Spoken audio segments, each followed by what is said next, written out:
మా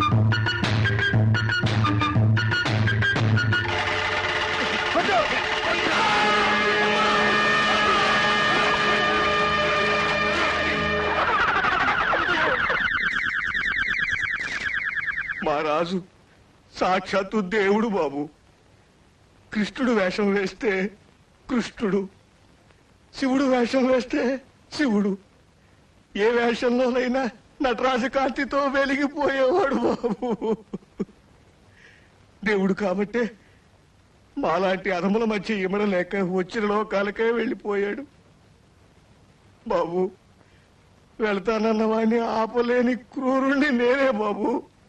మా రాజు మా కారణంగానే చచ్చిపోయాడు బాబు. మా చేతులరా మేమే పొట్టలు పెట్టుకున్నాం. రాజంటే ఆ శివుడి వేషం అది బాగా వేస్తారని చెప్పారే, అతనే కదా? అవును బాబు. అరేరే, కుర్రాడే అనుకుంటా. ఎలా పోయాడో? పౌర్ణమి రోజులు గోదావరి పోటు మీద ఉంది వద్దని చాలా రోజులు చెప్పినా వెనకుండా ఈత కొట్టాయంట బాబు. ఆ తర్వాత కాసేపటికి మనిషి కనపడలేదంట. ఇందాక శవం ఉబ్బి ఆనవాళ్ళు దొరకకుండా ఊడికొచ్చిందండి.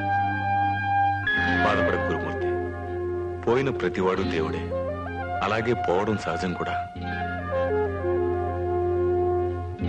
ఇందా ఇదంచు, పర్వాలేదు తీసుకో. పదని నేను వస్తాను. రాజు అలా ఉండే నువ్వేలా ఇంతగా గుర్తుపట్టలేకుండా బాబు. మా రాజుని పొట్టలు పెట్టుకున్న ఈ గోదావరి తల్లి ఒడ్డుని మళ్ళీ ఈ జన్మలో తాకం బాబు. ఆవిడ అమ్మోరే కావచ్చండి, కానీ మా కళాజీవుల శాపం తగలక మారదండి, తగలక మారదు.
పరువు ఒక్కటే చెందాలి. ఆస్తిని విలాసాల కోసం నాశనం చేసి కొడుక్కి దరిద్రం మిగిల్చి వెళ్తున్నాను. నువ్వు తిరిగి దీన్ని నిలబెట్టాలి. నీ ఆఖరి క్షణం వరకు మన పరువు కాపాడు చెందారు. కాపాడుతావు కదా?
కాదమ్మా,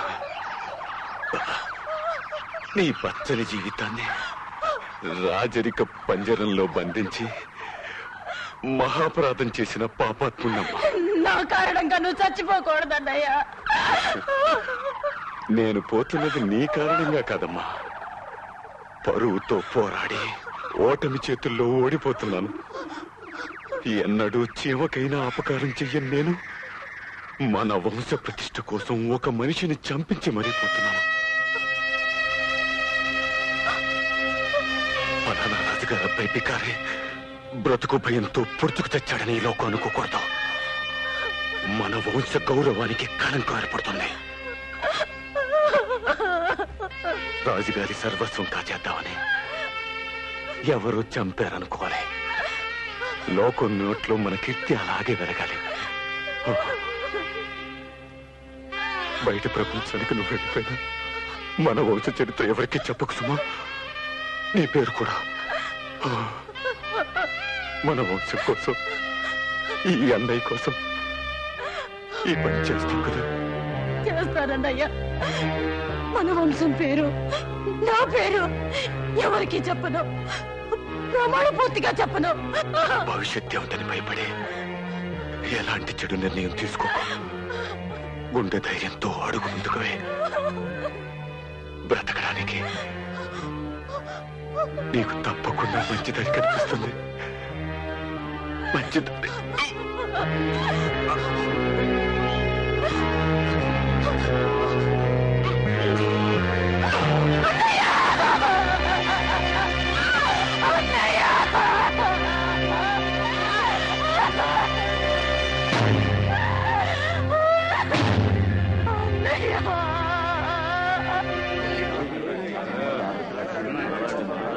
రామరామ, దీపపు సమ్మెతో పొత్తి కడుపులో చాలా దారుణంగా పొడిచి చంపేశారు. అర్ధరాత్రి జరిగిందనుకుంటాను. మసి పట్టేసిన లాంతరు కూడా ఒకటి ఉంది. అమ్మాయి గారు ఏమయ్యారు? ఇంత ఘోరం చేసిన గాడిద కొడుకులు ఆవిడ ఇంకా ఉంచుతారటండి. సడీ చెప్పుడు లేకుండా ఏ గోదాట్లోనూ ఎప్పుడో పారేసుంటారు. అంతే అంతే, అదే జరిగి ఉంటది పాపం.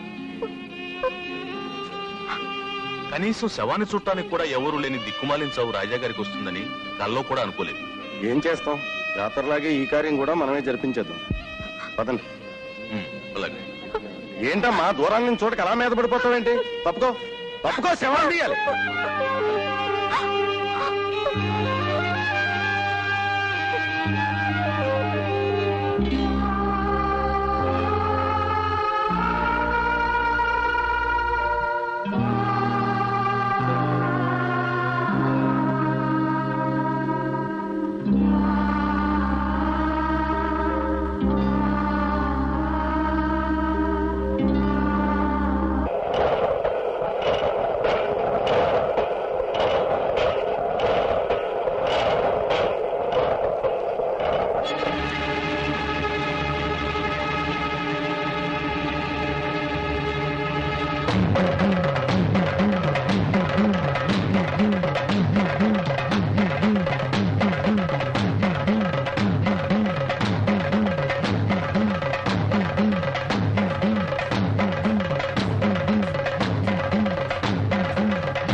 Any good news?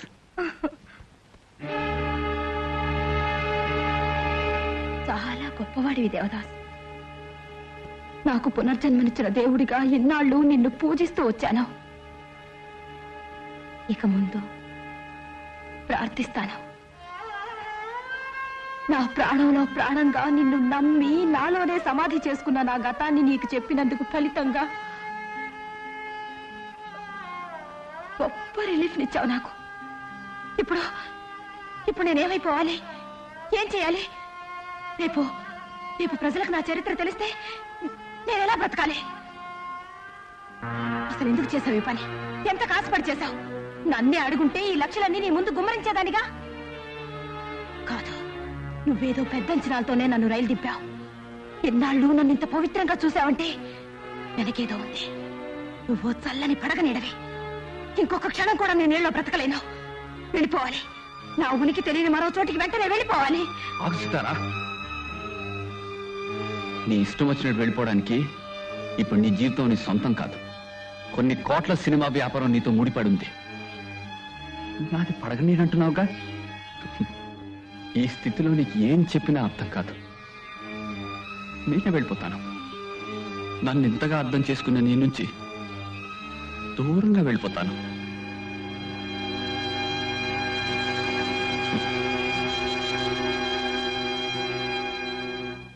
నేనేరా పని చేసింది. నాకు తెలుసు, నువ్వు నమ్మవు. ఆ రాత్రి ఆవిడ నీతో తన గతం చెప్తుంటే అప్పుడే వచ్చి నేను బొమ్మలా ఆగిపోయింది. అంతా విన్నా నాకు కన్నీళ్ళు ఆగలేదురా. ఆఫీస్లో ఎప్పుడు నవ్వుతూనే పనిచేస్తుంటాను నేను. అలాంటిది ఆ మర్నాడు అదోలా ఉండేసరికి మా ఎడిటర్ ఏమైందని పదే పదే అడిగాడు. ఇక నా వల్ల కాలేదు, చెప్పేశాను. అంతా చెప్పేసి రిలీఫ్ ఫీల్ అయింది. కానీ ఆ రాజకీయాలు ఇలా ఎక్స్ప్లెయిన్ చేసుకుంటాడు అనుకోలేదురా. It's all right. అట్లీస్ట్ ఆ కథ ప్రింట్ చేయకుండా చూద్దాం పద. ఆ ప్రయత్నం రాత్రే చేశాను రా. అప్పటికే మొత్తం కథ ప్రింట్ అయిపోయింది.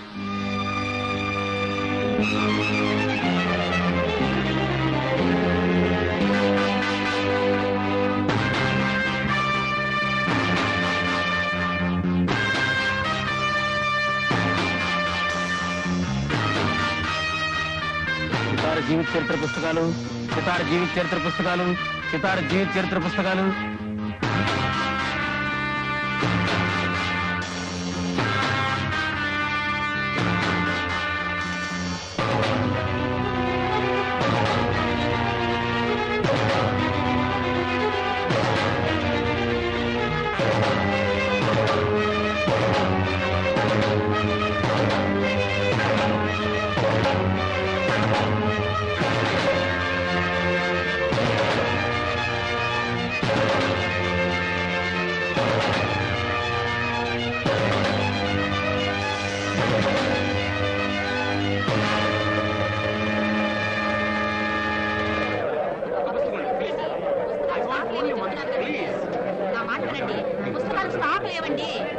బీరువాల నిండా అన్ని పుస్తకాలు పెట్టుకుని స్టాక్ లేదంటారు ఏమిటండి?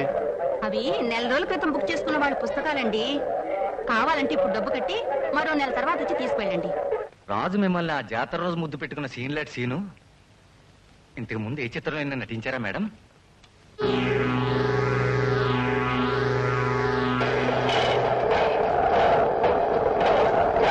నీ చిత్తకార్తివాగుడంతా విన్నాం. నిన్ను అభినందించడానికి వచ్చా.